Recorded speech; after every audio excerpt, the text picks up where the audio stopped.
Hi everyone, thank you for joining the April 2026 VMware TAM customer webinar. This webinar is organised by the VMware TAM organisation to provide our customers the opportunity to interact with great speakers about content that will help them get the full benefit from their VMware software. Before we get into today's content, there are just a couple of quick announcements. Our next TAM customer webinar will be on May 7th, when we'll be looking at how you can manage desired state configuration across your ESXi environments using vSphere configuration profiles. Your interaction during this webinar is important, so please make use of the Q&A feature of Zoom to ask any questions. If we're unable to answer your question during the webinar, please be sure to reach out to your TAM and ask them to follow up. At the end of today's session, you'll be prompted to fill out a simple 2-question survey related to the value you received from this session and any future topic suggestions. Your completion of this survey is a very valuable gift back to us, and we'd appreciate if you could complete this. And lastly, this webinar is being recorded and your TAM can make the recording link available to you. This will be uploaded to our public YouTube channel, where you can also find recordings for all of our past webinars. And so that brings us to today's speaker and topic. Chris Grice joins us from our application networking and security product management team, and will be talking to us about leveraging Avi Load Balancer and Avi Kubernetes Operator to manage and secure traffic for your Kubernetes workloads. So Chris, over to you. Yeah, thank you, Amy. Hello, everyone. My name is Chris Grice. I'm a product manager with Avi, and I manage the AKO product. Today, we are going to cover sort of modernizing VKS Ingress with Avi Load Balancer. We'll have a quick overview of how Avi fits into sort of the wider VCF portfolio. We'll talk a little bit about that. Then kind of talk about why every sort of Kubernetes cluster that is running needs an Ingress controller, needs a load balancer. So we'll talk about that. We'll look at how we interact with VKS specifically and supervisor. I want to highlight how you can use Avi Analytics as well for container-based load balancing. And then finally, we'll just go through a number of different use cases where Avi Load Balancer in the world of Kubernetes can be very useful. So that's the agenda today. If there are any questions, please feel free to pop them in the chat, and I will happily answer them. But without further ado, let's get started. So first of all, before we get into sort of the world of Kubernetes, I did want to sort of talk about how Avi fits into the wider kind of VCF picture and the wider VCF world, and what we're trying to do as part of ANS, what we're trying to do in that for that platform. And so you guys are probably already very familiar with this, where, what is Broadcom doing with VMware these days? And ultimately, we're trying to create, with the VCF product, we're trying to create the best private cloud for running your workloads on premise. So think of the AWS. Think of running that kind of platform on premise. You run it, you run the compute, the storage, the networking. But one of the things that's interesting about that is load balancing is critical to all of your workloads, and it's super critical within the VCF stack. And when you look at a question we often ask people is, what is the most popular load balancer in the world? And the most popular load balancer in the world is the AWS load balancer, and that's because it is native to the AWS public cloud. In ANS is we're trying to give you that same load balancer, but for your private cloud environment. So what I mean by that is, we will be the most integrated into VCF, the most automated, the most elastic, and, provide the best value for load balancing for the VCF platform. And that's really the goal, and that's really our mission. Avi provides, if you're familiar with Avi, we're a software-defined load balancer where we've sort of separated the control plane and the data plane. And though that architecture provides a lot of good advantages when you want to sort of do private cloud-based load balancing. We have a controller where, private cloud's all about a single API, and so you have Kubernetes backing that infrastructure that can talk to the Avi Load Balancer via its own REST API, so a REST API first. That API gives us the ability to be self-service and provide automation. So it's very much declarative. You declare what you need from a load balancing perspective or from the VCF world, and the load balancing gets out there and builds it for you. We're elastic, that's obviously key to cloud environments or specifically private cloud. We want you to sort of scale up and scale down as you need resources, as you need if site A needs a bunch of load balancing, but site B doesn't, you need to have the ability to kind of move your load balancing around so you use it the most efficiently. This also provides active-active. So, you don't have to be active standby. You don't have to have wasted compute. You don't have to have anything like that. You can use what you need and use it where it needs to be used. We also provide really good analytics and visibility. I'm going to get into a few user stories on this in a little bit, but again, that software-defined nature of the platform gives us the brain power and the compute to make sense of what's happening from a load balancing perspective. And when you think about where a load balancer is and where it sits in your environment, it sits in front of all of your key applications. In fact, it should probably sits in front of every application. And so our load balancers, our proxies, can act as kind of a tap into your network. They're already doing SSL offloading because a lot of times you're running certificates on the load balancer. And so we have deep insights at layer 4, layer 7. We can provide you that with the controller that we have. We can bring that all together in the controller. And this is true within regular applications, regular VM-based applications, bare metal applications, or even and containers as well. They all need load balancing, and so we fit right in. And then finally, we're very agnostic. So I'm going to talk a lot about Kubernetes today, but don't think it's just a Kubernetes-based load balancer. Of course, we load balance VMs and things of that nature too. I do want to talk about sort of our integration story with VCF before we get into the Kubernetes pieces. But we have a pretty rich history with the VCF product.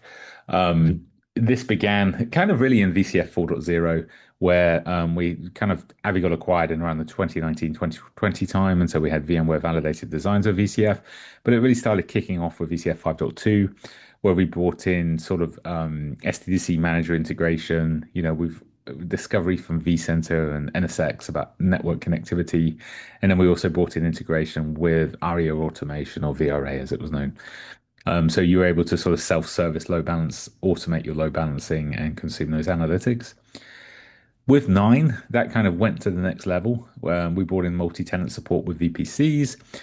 We support, all of the new concepts that VCF brought in, regions, VPCs was the new concept, but it got taken to the next level there. We support all of those different pieces. And then we also, VCF automation kind of became that sort of new VRA, new VCD product. And we have integration with that as well. So the integration with 9 got quite good. And then in 9.1, which is obviously very soon, we've added a lot more to that. Lifecycle management of Avi controller is handled by VCF operations. You can deploy the controller via VCF operations, deploy the cloud. VKS package, which we'll talk about more, contains the operator already. So it's very easy to deploy the AKO into a VKS cluster. That's super simple. And we've also extended upon our VCF automation integration as well. So we've extended layer 7 load balancing quite comprehensively from a blueprint perspective and from a console perspective as well. So generally, the mission here and the message here is that we've been integrated with VCF for quite some time. That integration is only getting better, and really our mission is to be the best load balancer for that private cloud experience. So if you are wanting to use that VCF private cloud experience, then using Avi should really be a no-brainer because you're going to get the best integration, the best support, and the best ability to do your load balancing in that environment.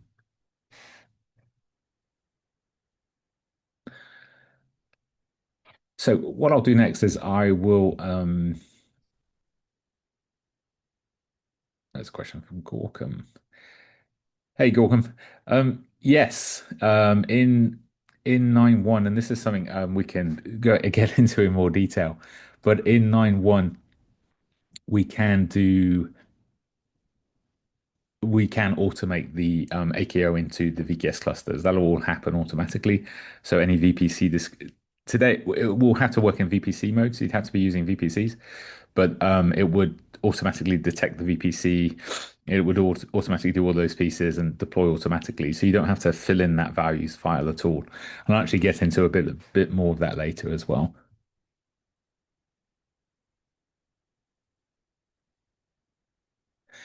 So Why do we need just segueing into Kubernetes now? A good question is why do I need a load balancer in Kubernetes? What is the use case here? What I'm trying to solve for here? Why am I talking to you today about load balancing Kubernetes? Well, when you look at Kubernetes, Kubernetes is a great place to orchestrate things. It can orchestrate containers. It can, it's a great place to run containers, great place to run microservices. But what it doesn't do a very good job of is it doesn't give you really any native tools to expose your applications running inside of Kubernetes to the wider world. It really only gives you node port as a way to do that. And node port is, at best a tool for developers, right? It really isn't something you can use in production to have outside users access your application. So what are the things we need to get our consumers of these applications? What are the things we need to get them to the applications? We need, number one, we need a basic connection to the outside world, right? So we need some way into the cluster, and we need to, if we've got a service and we've got a number of pods behind that service, we'll need some way to access that service and the endpoints behind it. But also, taking that to another level, oftentimes services running in Kubernetes are operating at the layer 7 level. What do I mean by that? And so layer 7 is HTTP, HTTPS, API based traffic. It could be gRPC. It's traffic running at that higher level. And so those are really the two things I need from a load balancing perspective to properly access my applications that are running inside my Kubernetes cluster. So first of all, what we'll do is we'll solve the basic connection piece, right? So how we solve for this is we solve it with a simple layer four load balancer. What this will do, and this is the service of type load balancer that if you've run Kubernetes, you're probably pretty familiar with this. This is a service. And what it does is it basically assumes that there is an operator that can action off this service, and it will use that operator that will call an external load balancer. And basically that external load balancer will it'll create a VIP on the front end, and then behind that you'll have all your pod endpoints. Now, this is great if you only need TCP and UDP. So, but just remember that that's all that this sort of load balancing does. It gives you an IP address and it gives you a port where you can load balance TCP and UDP.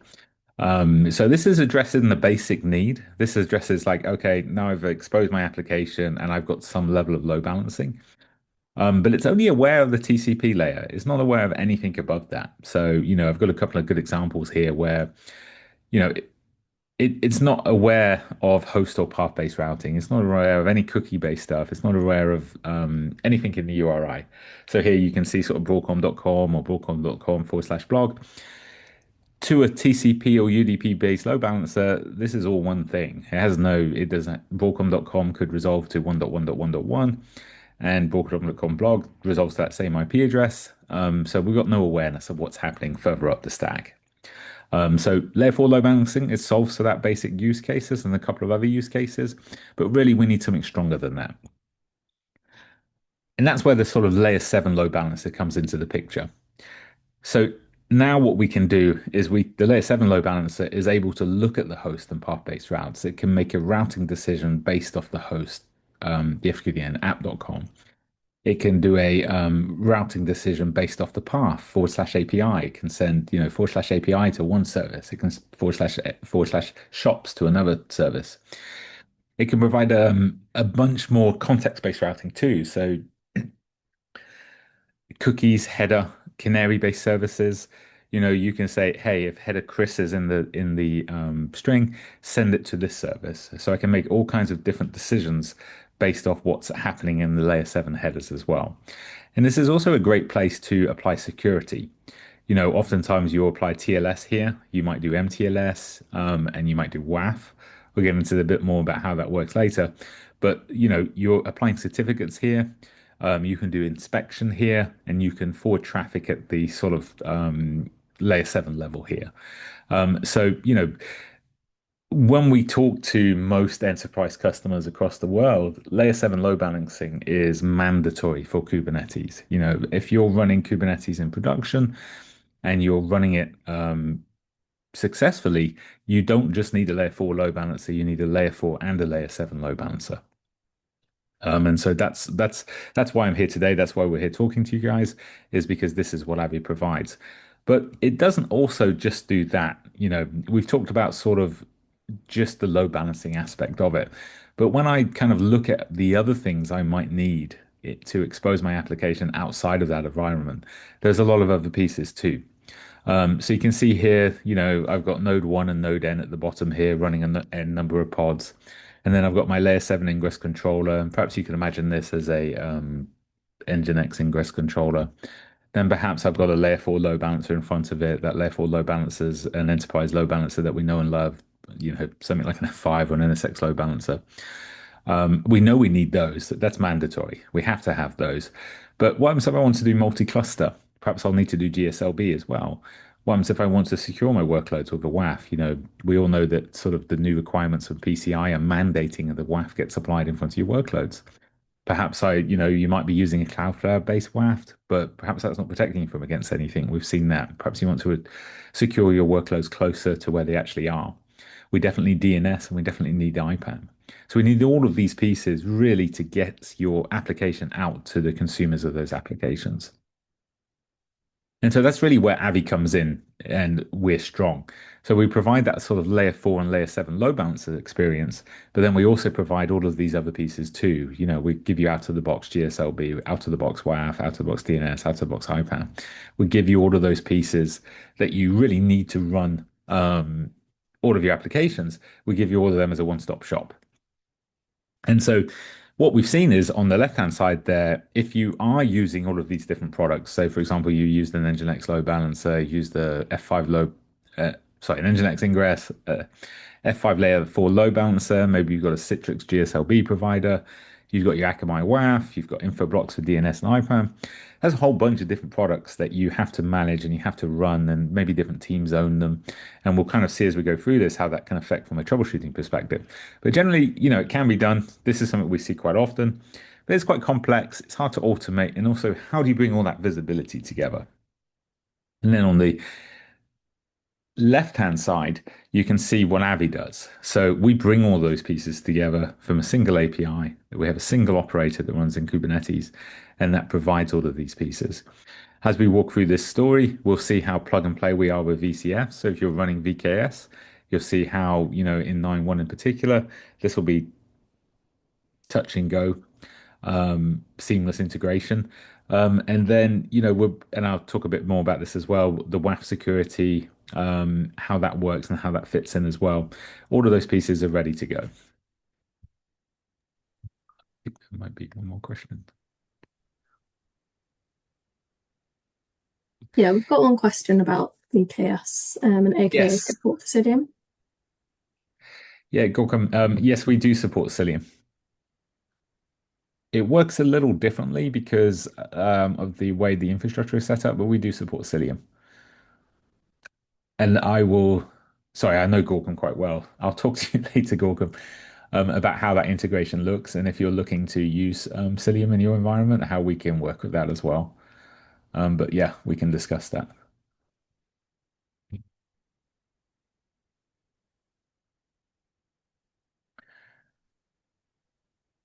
So a quick overview about how the platform works, how we do all the pieces that I've just talked about. Um, you know, Ultimately, at the end of the day, we have that separation of control and data plane. So the controller is up here. It's the brains of the entire operation. This is the piece that you would normally interact with. This manages the service engine. So, in a non-Kubernetes world, you would tell the controller, hey, I need load balancing. The controller would then sort of declaratively say, okay, it would go out and build the service engines for you. You don't build service engines. The controller does that for you.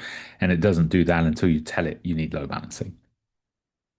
But the service engines, they are the load balancers, they are the proxies. This is the actual data plane. This is where the TLS is happening. This is where the actual load balancing, health monitors, all of that kind of thing that you would know from a traditional load balancer. That's where all of this is happening.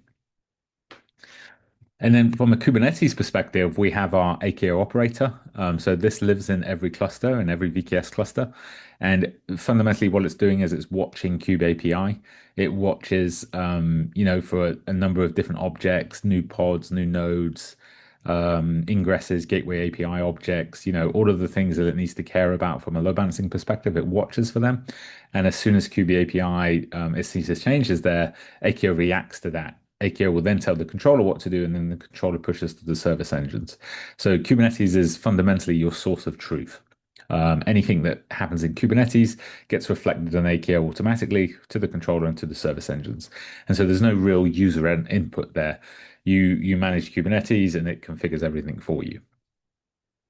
On top of that, we have our AMKO, which is Avi multi-cluster Kubernetes operator. And this really is bringing GSLB to the world of Kubernetes. And I've got a section on GSLB later. But GSLB is kind of an underrated tool. I think people see it as sort of an active standby tool, but as it will get into a few use cases for this later, it can be quite powerful. And this is pretty unique. AMKO providing this level of GSLB functionality, this is pretty unique for Kubernetes. There aren't many other providers that can do this. And again, it's kind of really because we have a controller managing a global data plane that allows us to have the functionality and feature set that we have here. But I'll get into that in a little more detail as well. But that's fundamentally how the setup works.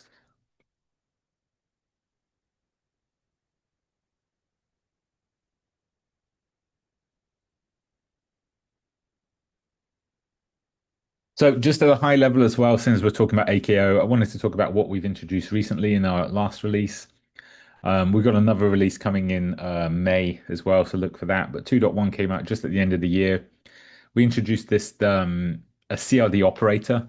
What this does is it enables you to configure things on that traditionally you might have to configure on the Avi controller and reference. So advanced load balancer things like health monitors, application profiles. Now we give you CRDs to enable you to configure those natively from Kubernetes. So you don't have to go to the controller and do that. You can sort of sit in Kubernetes and you can do what you want.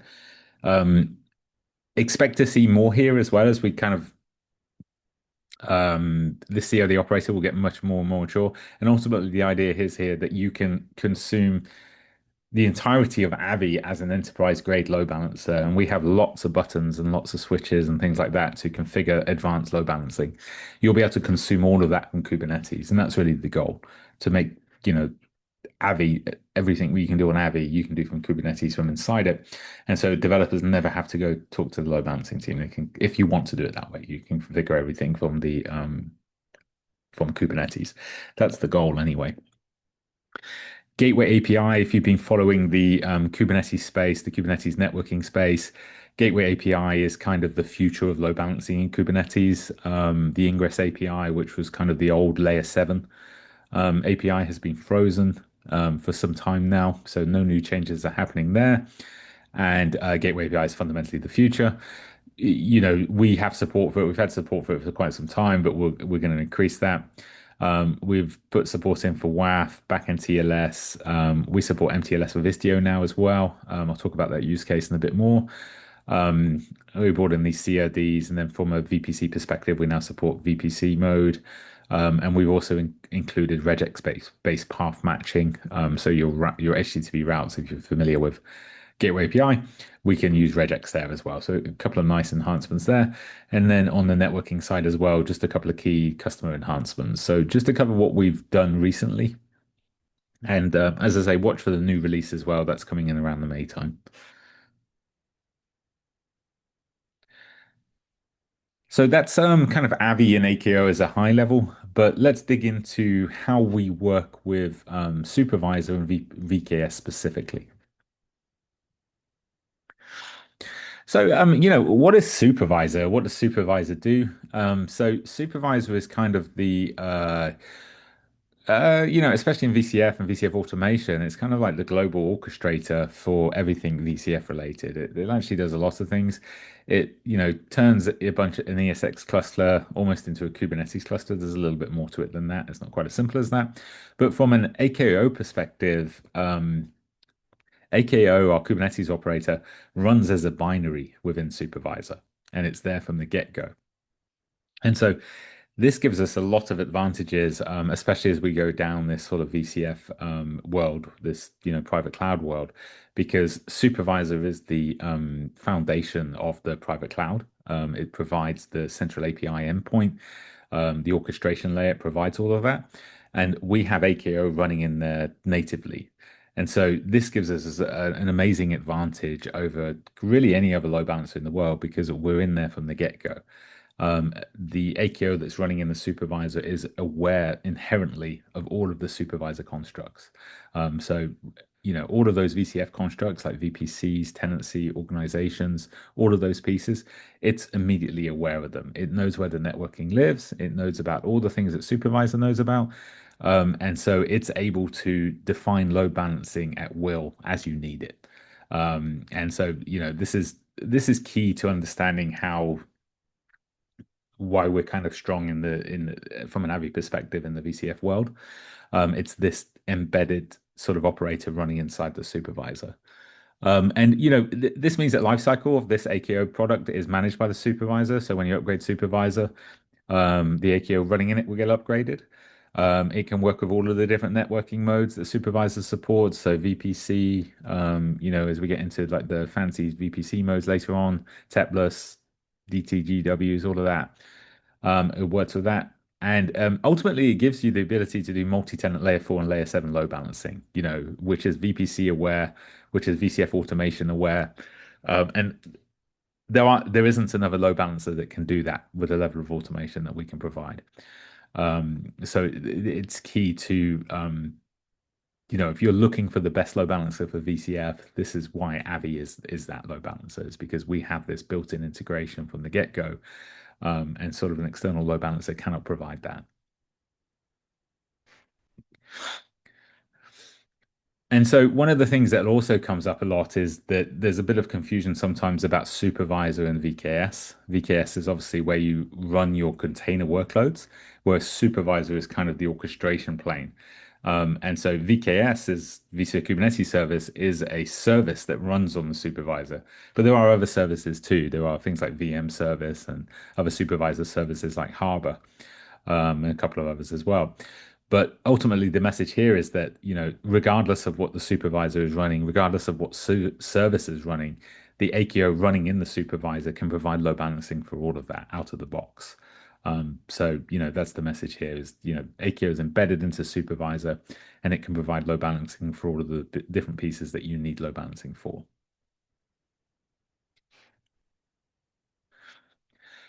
We've introduced, so switching gears from supervisor into VKS directly, with VKS 3.5, AKO. So prior to VKS 3.5, to install, and this is what Gorkan was referring to earlier, is you had to install AKO into VKS clusters via a Helm install. So you'd have a values file, it would be traditional Helm install. You'd put in where the controller was, the networking pieces, what the CNI was, all that sort of thing. And then you would Helm install it in there, and you'd have to do that on a one-to-one basis across all of your VKS clusters. In VKS 3.5, AKO becomes a standard add-on, and it's actually packaged within the VKS product itself. So it comes as a Carvel package. So it's a little bit different to how it traditionally ran. And what that enables you to do is basically use the supervisor to automatically install AKO into the different VKS clusters. In 3.5, it's still a little manual. You can do it from the supervisor, but you have to manually create the add-on config and the add-on install file. In 9.1, we actually do all of this automatically.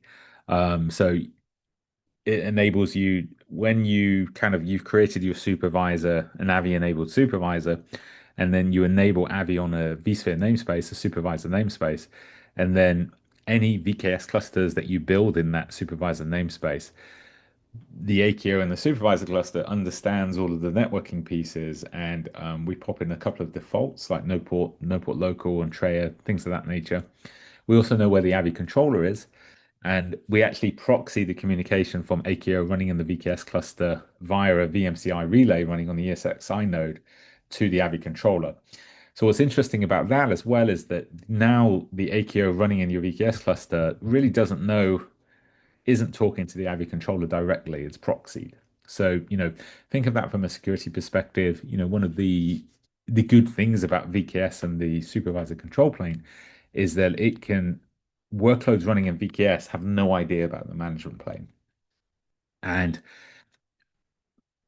previously, before we had this add-on, AKO that was running in the VKS cluster kind of had to know about the controller that was typically running in that management plane.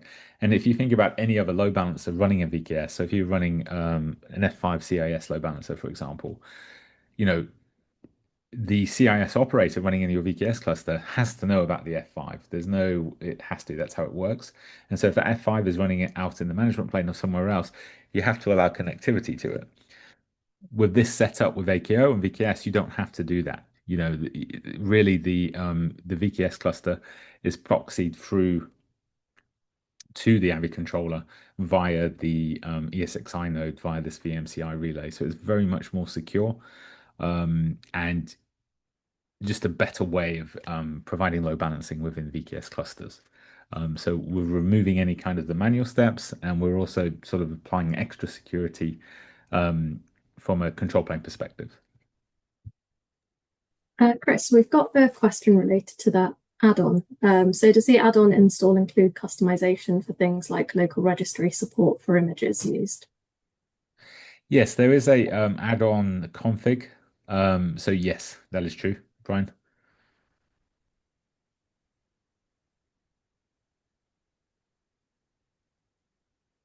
Oh, I see what you're saying, Gorkum. Yes, you're talking about the API piece. You obviously can't respond to me, but the kind of NSX registration where you kind of registered the enforcement point with the NSX manager. Yes, that is automated in 9.1. You don't have to do that. That's actually taken care of via the VCF operations piece.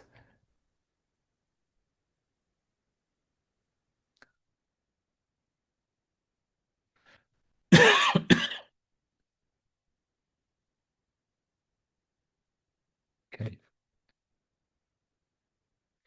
And then from a wider VKS piece, what are all the pieces we've thought? And I've kind of touched on this already, but everything that the supervisor can do, AKO is aware of it. So, here I've got sort of multi-tenant environment. I've got multiple VPCs, got multiple clusters. We support all of these pieces, and you can run Ingress, Gateway API. You can apply application security. I'll talk about the logging and analytics in just a second.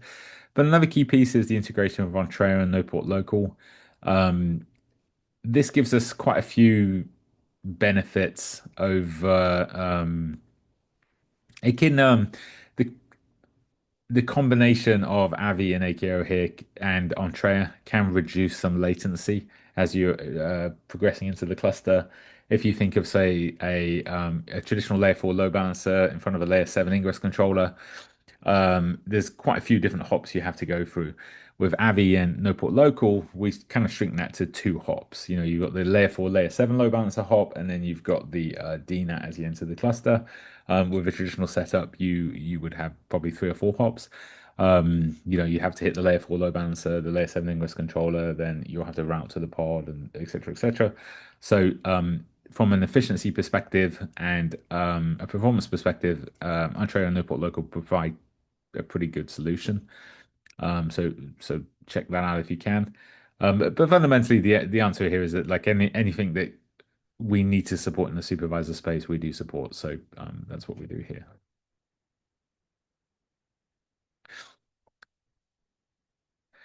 Just to look at VPCs. So VPC is kind of the foundation of 991 networking. And this is an example of a centralized transit gateway. Um, and how we plumb into that. But ultimately, you create a project in NSX. This turns into a tenant on Avi. So we have a back channel between the Avi controller and NSX, gRPC channel, and when we run in VPC mode, NSX becomes the source of truth from a networking and IPAM perspective.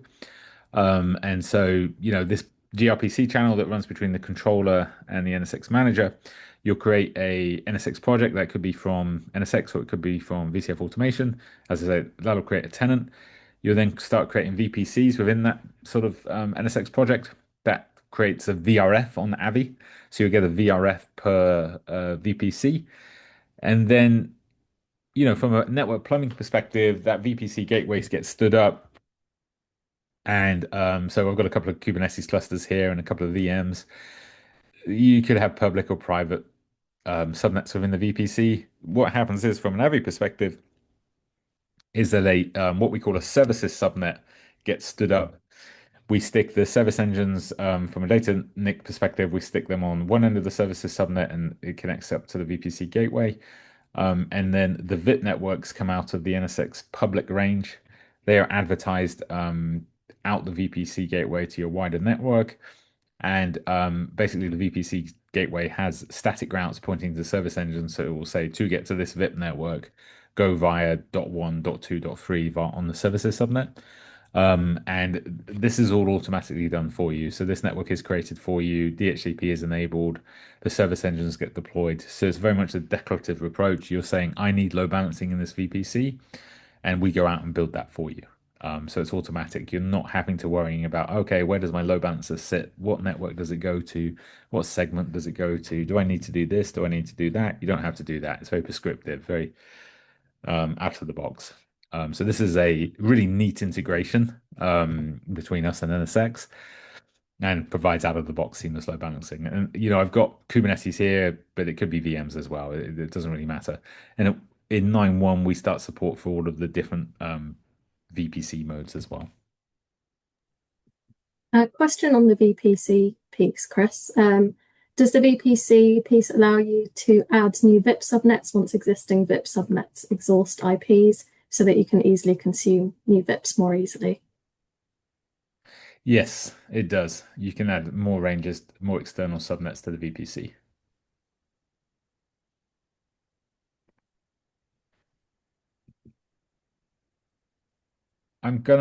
This one is a little out of place. I'm gonna cover that one later. I don't know why that was there. I'll cover that on later when as I go through the use cases. But wanted to talk about sort of Avi analytics and why they're relevant here and what we can do and how we can help. And so this is kind of like it's built like as a user story. It's something that other customers, it's a common story that we've heard across other customers. So we'll walk you through that. So ultimately, what are we talking about here? So, you'll have your application and you have users accessing that application. And response time is critical for this, right? So imagine one day your application has been running fine for some time, and all of a sudden that application gets slower. And when you look across your environment, what could cause that application to get slower? And you can see that there's quite a few different pieces here where we could start pointing fingers on the networking side. You could be talking about we've got a traditional Kubernetes environment here where I've got like a physical load balancer in front of an Ingress controller that's in front of a Kubernetes cluster. And then my application's running in that Kubernetes cluster. So it could be the physical load balancer, it could be the Ingress controller, it could be the KX cluster, or it could be the application itself. How do we know where it is? What happens? A bridge call gets stood up, my application is slow, customers are having an impact, and you've got multiple teams trying to troubleshoot that now. You've got the physical network team operating in their silo, they're on the load balancer. You've got the VCF infrastructure team, the platform team, they're looking at the Kubernetes.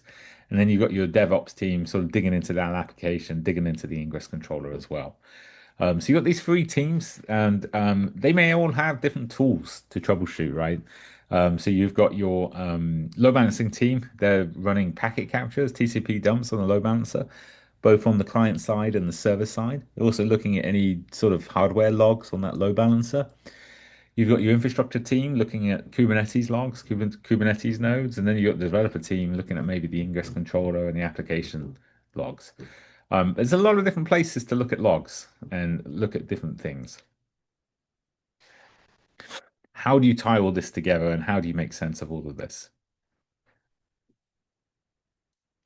This is really where Avi kind of shines. Avi Load Balancer is the load balancer. So it's sat in the data path, and we're able to sort of see a lot of metrics and a lot of, via the use of TCP timestamps and things like that. We know how strong the client side latency is. We know the server side latency, and we can tell, how long did it take the server to respond versus the application to respond? We have the intelligence to see that. And then we can put all of that in a centrally consumable dashboard that enables all of those teams, so that platform team, that infrastructure team, and developer team, they can have access to the same dashboard and they can, troubleshoot that application slowness very easily. They don't have to rely on their individual tools. They can all log into the Avi controller. They can look at the virtual service. They can look at the SE logs. They can look at all of those things and essentially located.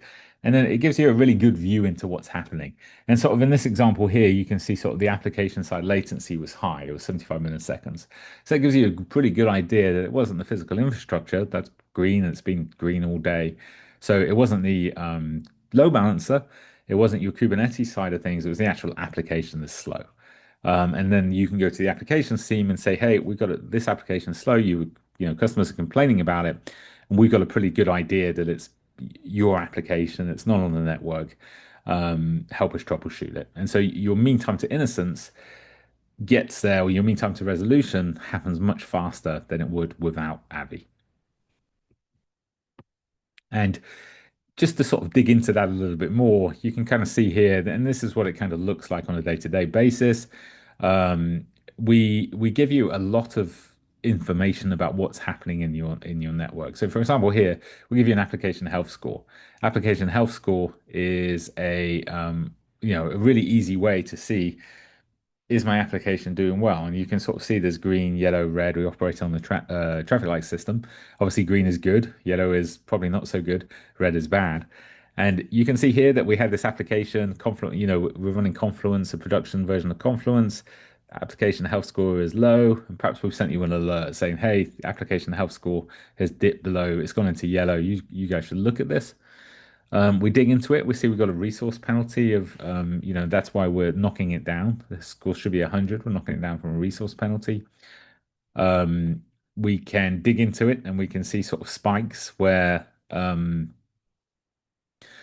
yellow here is sort of application response time. You've got client latency. That's looking good all day. Application response time, and apologies for the typo there, is spiking up. And it's happening every couple of hours. So why might that be? Why might that be? We can then pull up our logs. We can go to server IP. We can sort of do two things here. We can look at like the logging screen provides you the ability to kind of Google search your logs. So here we've said, show me all the logs for this virtual service, for our Confluence production virtual service. Show me all the logs where the application response time was higher than 75 milliseconds. We give you a list of them. Then over on the right-hand side, we'll have an extension bar where you can look at all of the different metrics we have. And in this case, we're looking at server IP address. In the world of Kubernetes, this doesn't mean server, this means pod. So this is your actual pod IP address. And lo and behold, you can see that this one pod at 100.65.9.3 is responsible for 100% of those logs.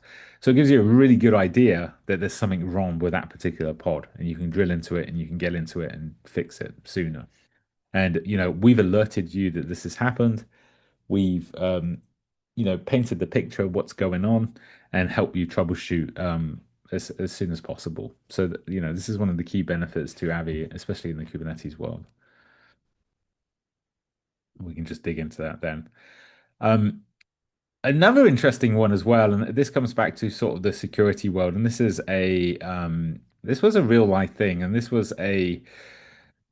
I think this was the one where they were actually running a Cloudflare in front of the load balancer, and then they were running us behind the Cloudflare. And this was a DDoS attack that Cloudflare did not detect, but we did.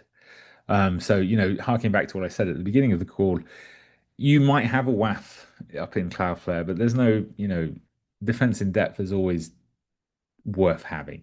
And so this is what we can provide here too. So we know this is a support portal. It's got an even lower health score. Why is that? The security score is 89. You really need to look at this. I mean, if the security is knocking you down this far, you should be looking at it. We get into our logs and we can tell that there's a SYN attack happening. There's a lot of high connection errors. We've generated an alert and you can see that we've detected that there's a SYN DDoS attack. So lots of SYNs are coming in. We were able to identify the source IP addresses and then we can block via security policy. So we've mitigated the attack, we detected and mitigated the attack very quickly. We've done it in minutes. And like talking to the future, when obviously we're bringing in this AI chatbot and we're leveraging AI in this space here, but AI can come in here and help when we release this. This will be able to help you do this even faster. Be able to make sense of these logs much faster and act on them if you want it to much faster. So it's providing you a great capability to protect and analyze what's happening in your network. It's a couple of questions. I'm just going to cover this one and I'll answer the questions. And what I want to do as well, I just want to sort of reiterate why this is the case for us. And it's why a traditional load balancer can't provide what we can do. And again, it's our architecture that provides this advantage. If you think of what a traditional load balancer does, it's a appliance. The CPU and memory are shared between the data plane and control plane. The data plane is obviously going to take priority because you want to keep your applications up. And so they usually provide a kind of simplified UI or, all you can do is configure. You can't really do a lot of analytics or you can't really do a lot of analyzing of what's happening with the traffic. Because we have a centralized controller managing a footprint of, fabric of load balancers, the load balancers can take metrics and they can push them to the Avi controller. The Avi controller can make sense of them because it's running outside of that load balancing environment. So load balancers can load balance and do what they do normally, but then we have this intelligent controller that can make sense of everything. And this could be running on, high performance compute. So it can operate very fast. It can run a lot of logging, supports up to sort of 10,000 virtual services, can make sense of all of that. It also has connectivity into the VCF infrastructure. So it's talking to vCenter, it's talking to NSX. It can look at VMs. It can detect if pools are bad. If there's something wrong with the VM host, then it can correlate that to your application response time and things of that nature. So it's giving you a full picture of what's happening across your load balancing, but also your virtual infrastructure as well. Some more questions.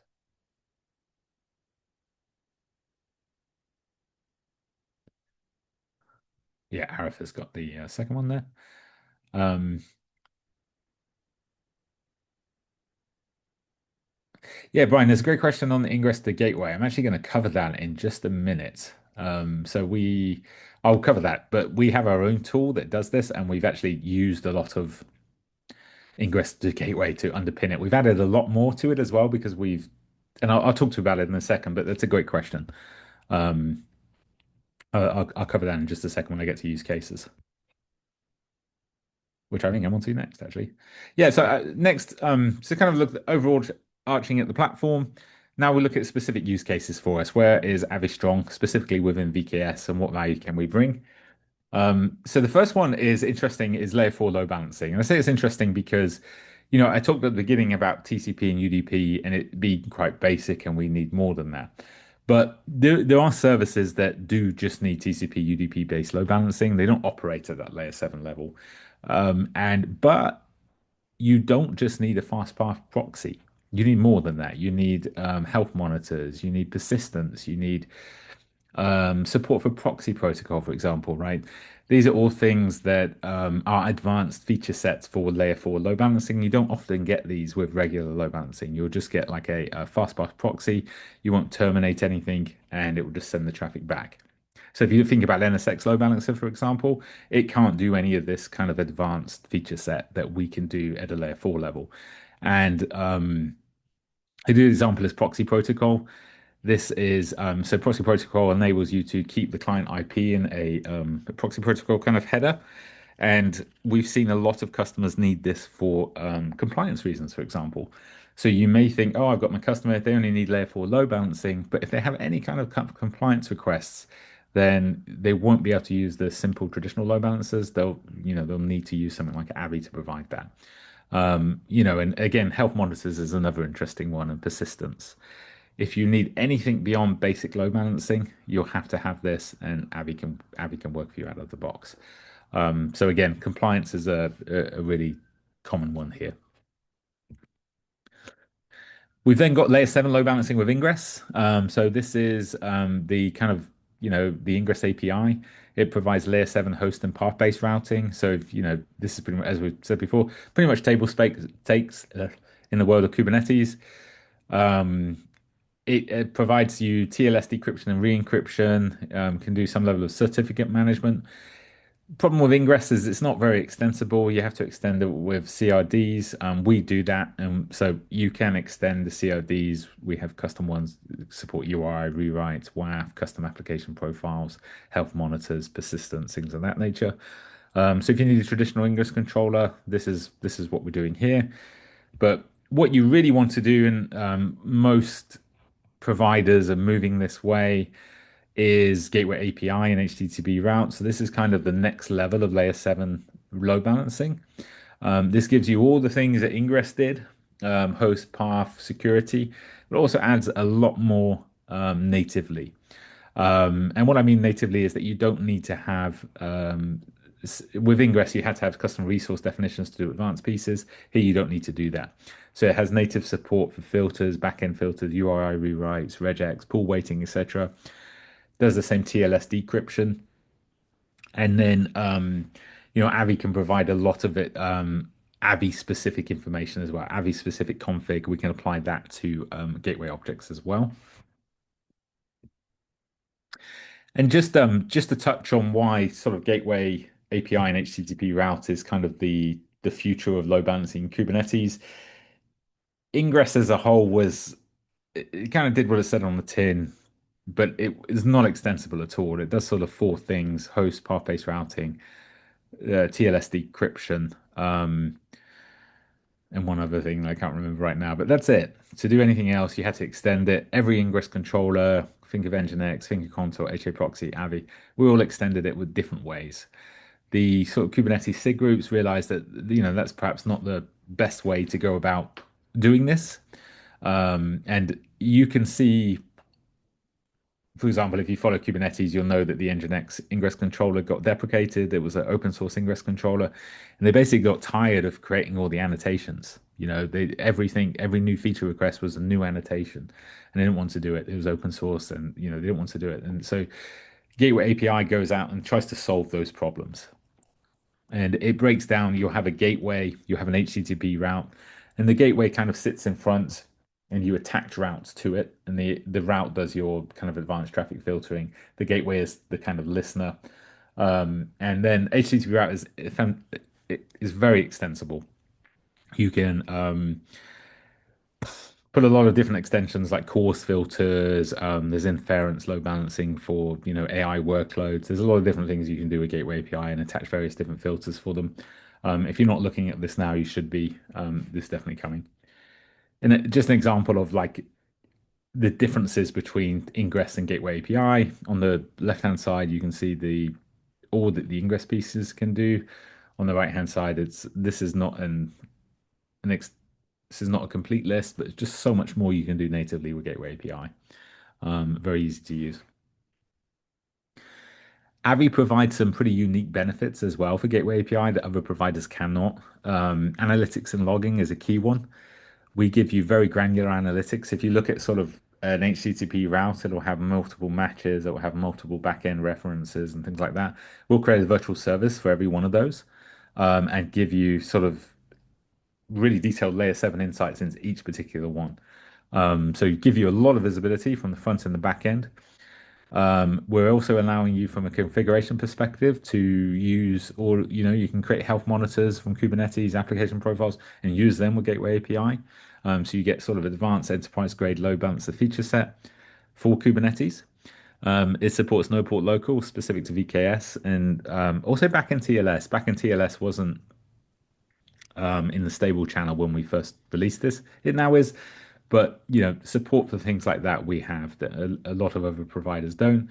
And then finally, one of the biggest advantages is security. There are not many providers out there that allow you to put a WAF in front of Gateway API. It's a kind of, there's a couple, but not many, and a lot of them are open source. So if you're using Gateway API and you want an enterprise grade solution for your security, Avi is one of the only choices.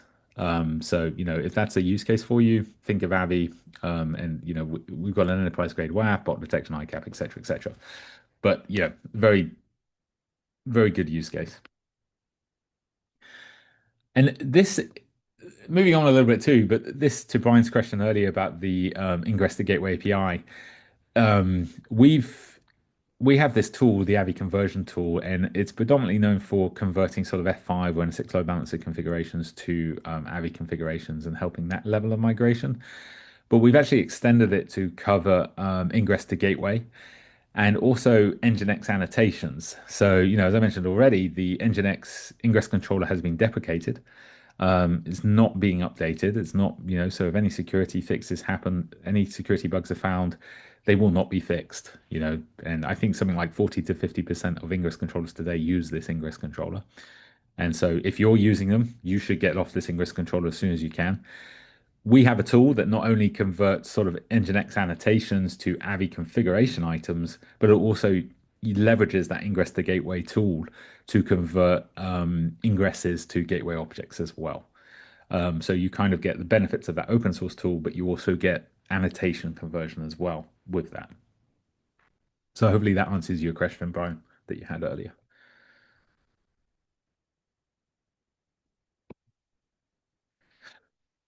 Next use case is another interesting one too, and this is the GSLB piece.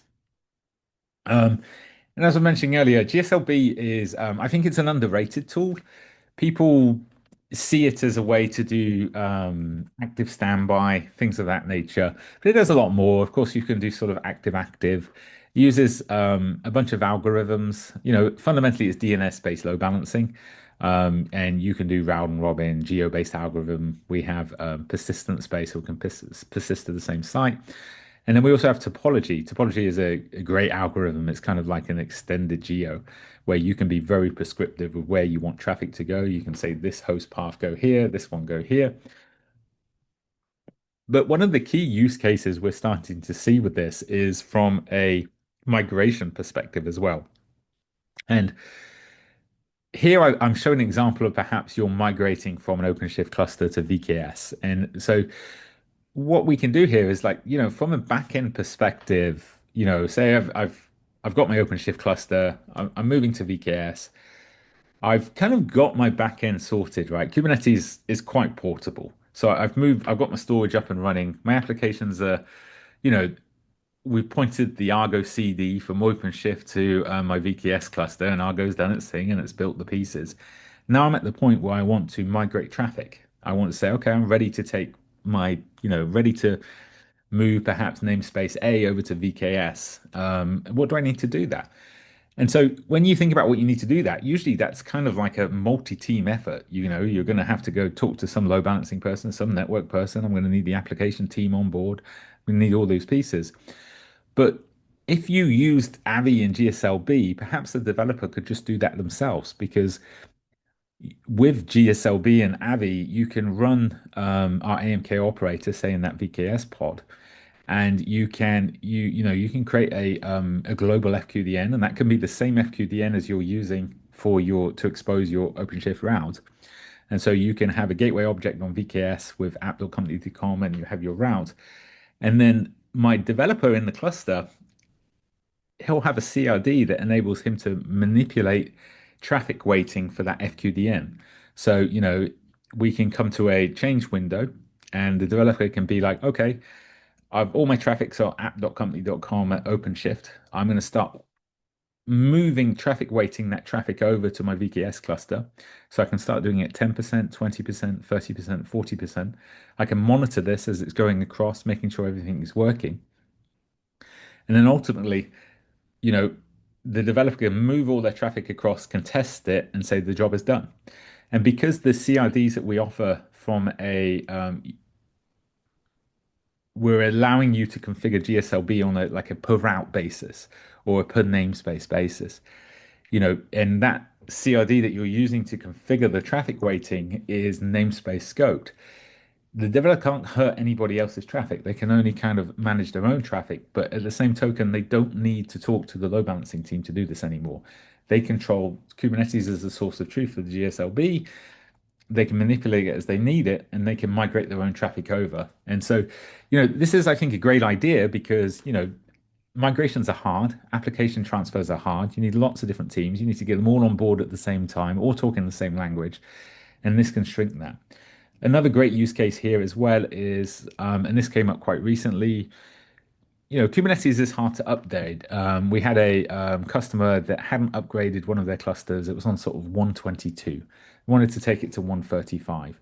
And, think about all of the steps that you need to go from 122 to 135 from an upgrade perspective.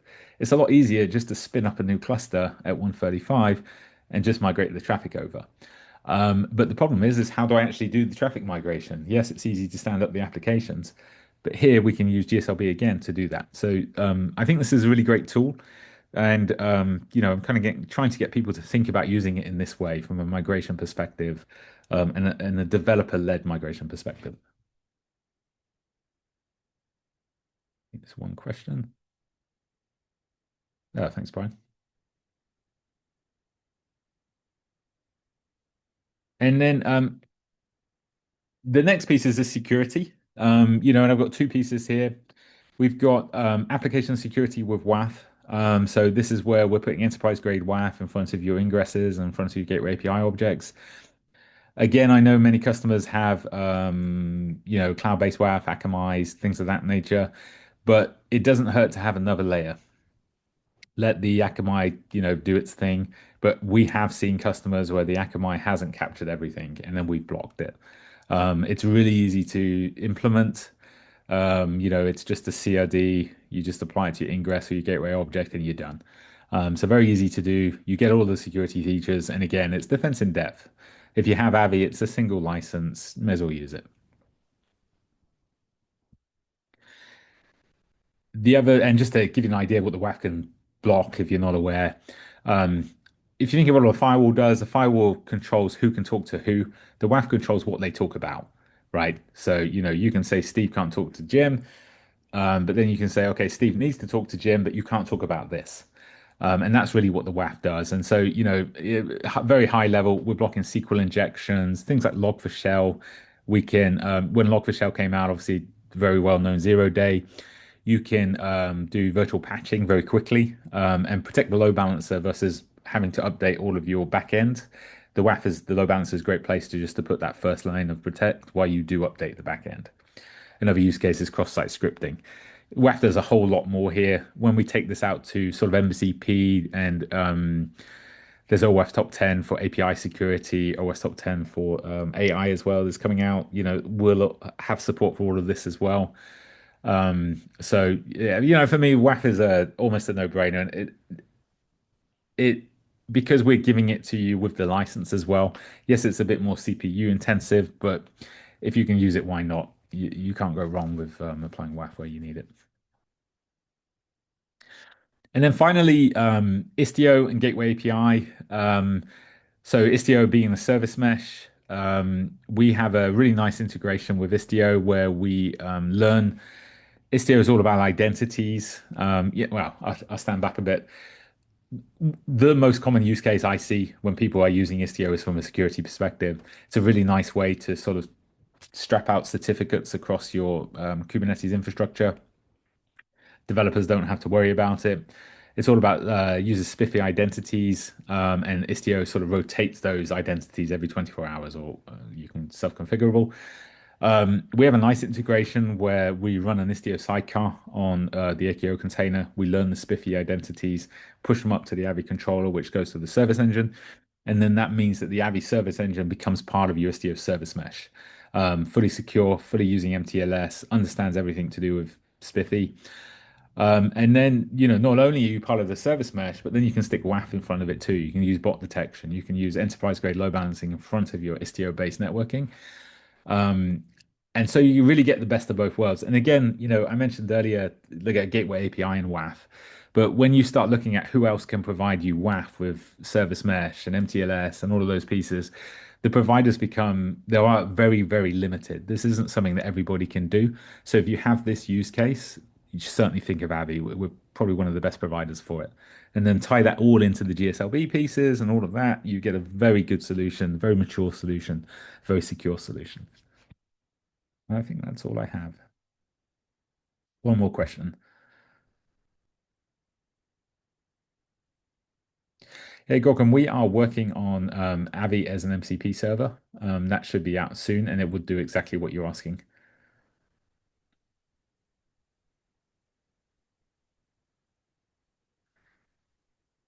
Ivan, a lot of the gateway features are all tied to AKO. So you can run all of the gateway API, the WAF, the GSLB AMKO pieces. Yes, you can run those with 8.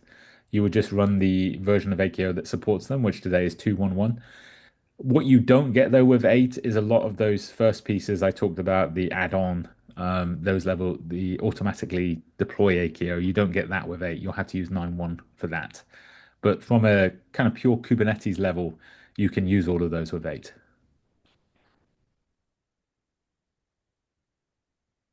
Brilliant. Thanks, Chris. I'll give it just 1 minute. I'll just see if any final questions come in the next few seconds.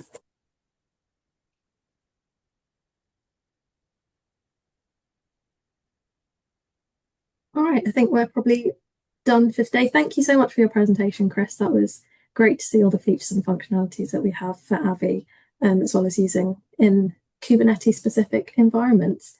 So thank you for your time. And thank you to everyone who joined today's webinar.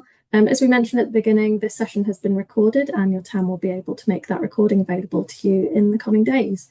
Please join us next month where we're going to be looking at vSphere configuration profiles, and that will be on May 7th. Thanks, everyone. Thank you.